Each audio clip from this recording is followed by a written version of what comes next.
Primer domingo de Cuaresma, ciclo C, 6 de marzo del 2022, Lucas capítulo 4, versículos 1 al 13. En el primer punto meditamos: Jesús, lleno del Espíritu Santo, regresó de las orillas del Jordán y fue conducido por el Espíritu al desierto, donde fue tentado por el demonio durante 40 días. No comió nada durante esos días y al cabo de ellos tuvo hambre. El demonio le dijo entonces: si tú eres el Hijo de Dios, manda a esta piedra que se convierta en pan. Pero Jesús le respondió: dice la Escritura, el hombre no vive solamente de pan. Durante el año litúrgico este es un domingo muy importante. Comienza la Cuaresma y con ella nuestra anual subida a Jerusalén con Jesús para celebrar la Pascua.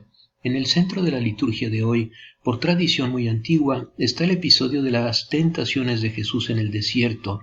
Está claro que el evangelista San Lucas presenta el episodio de las tentaciones como ejemplo para la Iglesia. El diablo dice que se apartó de él para volver al tiempo señalado.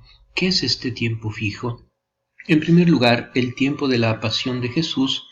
Si eres Hijo de Dios, desciende de la cruz. Pero luego también el tiempo de la Iglesia. Como siempre, la historia de Jesús se prolonga en la de su cuerpo. Satanás, después de haber atentado en vano contra la cabeza, vuelve a la carga contra su cuerpo. La Iglesia, por tanto, todavía vive en el desierto en un régimen de tentación y de lucha. Por eso su maestro le enseñó a orar: no nos dejes caer en la tentación, mas líbranos del mal. La Cuaresma es pues algo más que un tiempo del año litúrgico como cualquier otro. Es figura y símbolo del estado actual en que se encuentra la Iglesia, que espera aquí abajo la Pascua eterna. Afortunadamente, el Evangelio de hoy no se limita a recordarnos que en esta vida estamos en peligro y que somos tentados. También nos sugiere cómo vencer la tentación y cómo salir victoriosos de la prueba. Imitar a Jesús. Jesús venció su tentación sobre todo con dos armas: el ayuno, no comió nada en aquellos días, y el recurso a la palabra de Dios. Escrito está. Profundicemos hoy en estos dos temas tan importantes para planificar bien nuestra Cuaresma. En el prefacio de la liturgia de la ceniza se encuentra este elogio del dijuno. Con el ayuno de Cuaresma vences nuestras pasiones, elevas el espíritu, infundes fuerza y das la recompensa. ¿Qué ayuno puede lograr efectos tan extraordinarios y profundos? Ciertamente no el simple ayuno corporal, que consiste en abstenerse de comer, en doblar la cabeza como un junco y usar cilicio y ceniza por cama, tanto más si ahora va acompañado, como suele ocurrir, de la presunción de haber hecho algo grande con esto, que da derecho a Dios a decir: ¿por qué ayunar si no lo ves? ¿Mortificarte si no lo sabes? Dios no sabe qué hacer con este ayuno hipócrita, que permite al mismo tiempo hostigar a los trabajadores y golpear con puños injustos, y dice de él: quizás este es el ayuno que deseo. Por supuesto, no todo ayuno corporal lo es, así que también hay un buen ayuno conocido y apreciado por toda la tradición bíblica y cristiana, que ha contribuido a ser santos. Hay situaciones de las que no se puede escapar, dice Jesús, si no es con oración y ayuno. Pero incluso este ayuno, por útil y a veces necesario, por sí solo no es suficiente. Es un ayuno preparatorio, en el sentido de que debe servir para preparar y posibilitar otro ayuno.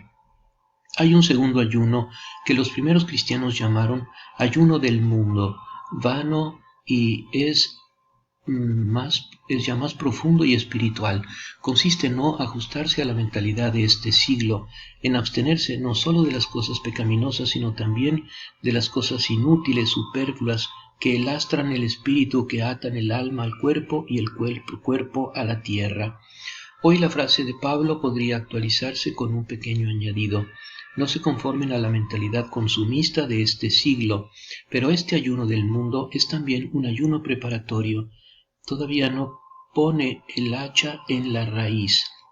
Verdadero ayuno radical, lo que ningún profeta ha sospechado, Jesús nos lo revela, y es ayuno de uno mismo. Si alguno quiere seguirme, que se niegue a sí mismo. Él mismo, esta es la raíz de la que debemos poner el hacha si queremos ser serios con Dios y con el Evangelio. Señor Jesús, enséñanos a ayunar de todo mal, a saber renunciar incluso a las cosas buenas cuando nos hacen alabar a Dios y crecer espiritualmente. Danos el hambre y la sed de ti, del pan de tu palabra, de vida nueva, para que seas verdaderamente la vida de nuestra vida. En el segundo punto meditamos. Luego el demonio lo llevó a un lugar más alto, le mostró en un instante todos los reinos de la tierra y le dijo: Te daré todo este poder y el esplendor de estos reinos, porque me han sido entregados y yo los doy a quien quiero. Si tú te postras delante de mí, todo eso te pertenecerá. Pero Jesús le respondió: Está escrito, adorarás al Señor tu Dios y a Él solo rendirás culto.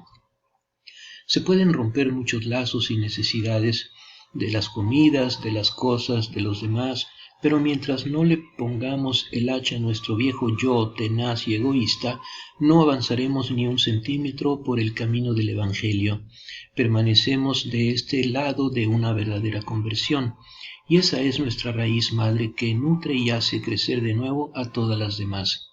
Se puede dar el caso de una seta macerado en el cuerpo, despojado de todo, reducido a piel y huesos por la penitencia, pero lleno de sí mismo y de su ascetismo. Sería un hombre que aún no se ha convertido.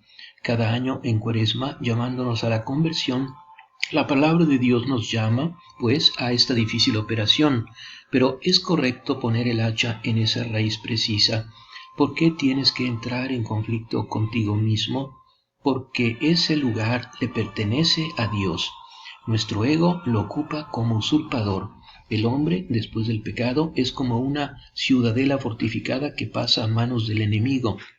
Por mucho que le cueste a quien la construyó y habitó allí, debe ser desmantelada. De lo contrario, el enemigo no dejará de atacar desde allí. De ese lugar depende saber en quién estamos fundados y enraizados, quién es el sostén y roca de nuestra vida, en quién estamos centrados, si en Dios o en nosotros mismos. Pablo dice que debemos estar arraigados y cimentados en Cristo Jesús. Vayamos al grano.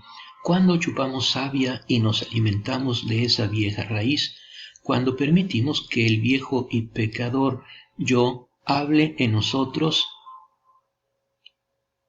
que exprese libremente sus juicios, sus condenas, que supere resentimientos y odios.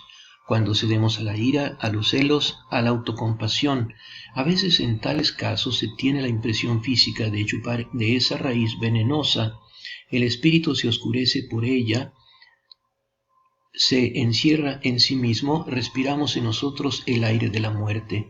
Cuando nos sorprendamos en este estado, debemos inmediatamente cortar ese hilo de pensamientos, repudiarlos o ponerles pensamientos contrarios de amor, de perdón, de pureza, de misericordia, estar equivocados. Así se pone el hacha en la raíz. Si con la ayuda del Espíritu matas las obras de la carne, vivirás. Este es el verdadero ayuno espiritual, el ayuno de uno mismo. Sus frutos son paz, alegría, armonía, comunidad, en una palabra, nueva vida. Otro prefacio de Cuaresma alude a ella cuando dice a Dios: Tú has establecido para tus hijos un tiempo de renovación espiritual, para que libres de los fermentos del pecado vivan los acontecimientos de este mundo, siempre orientados hacia los bienes eternos.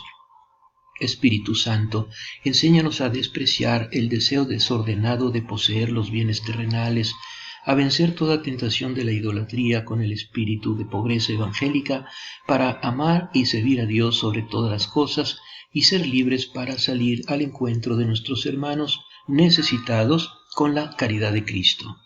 En el tercer punto meditamos.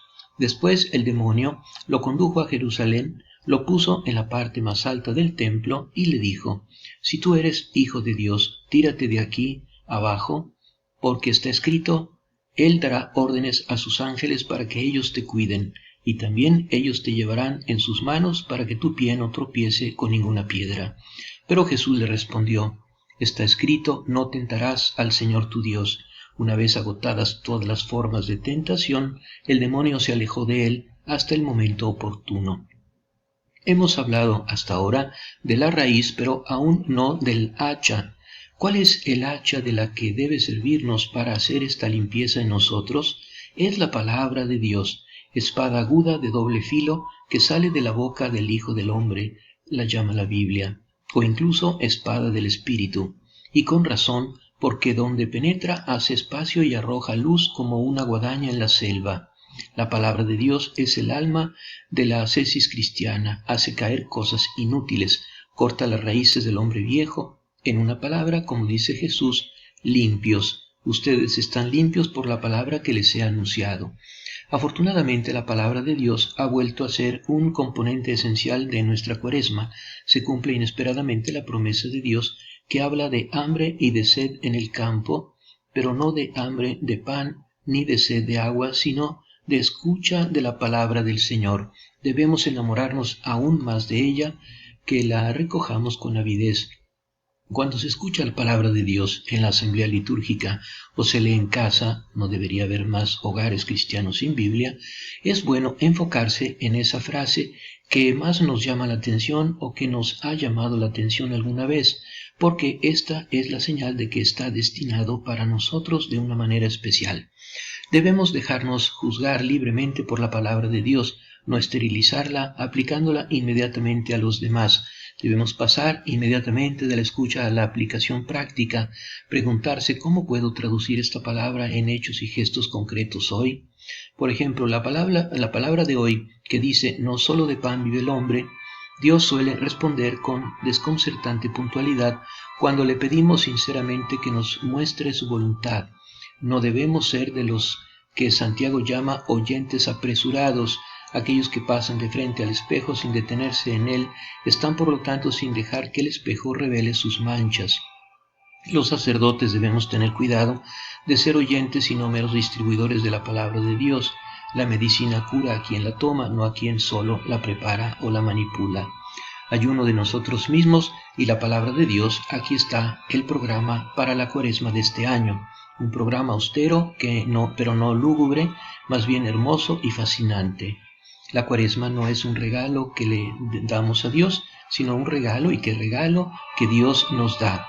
Por eso, cuando ayunen, Jesús nos advierte, no asuman un aire melancólico.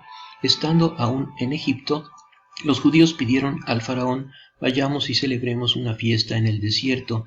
La fiesta era la Pascua. Incluso nosotros queremos ir al desierto a celebrar una fiesta, la de nuestra liberación. En el desierto aún están las huellas del Maestro. Nos espera al otro lado del desierto para celebrar con nosotros la Pascua de la Resurrección. Este es el momento en el que se reclutan verdaderos discípulos. María, Madre nuestra, tú que supiste aceptar la humillación de la cruz, ayúdanos a cumplir nuestra misión junto con la de tu divino Hijo, lejos del poder, con un estilo de vida sencillo, abandonados a la providencia del Padre. Amén.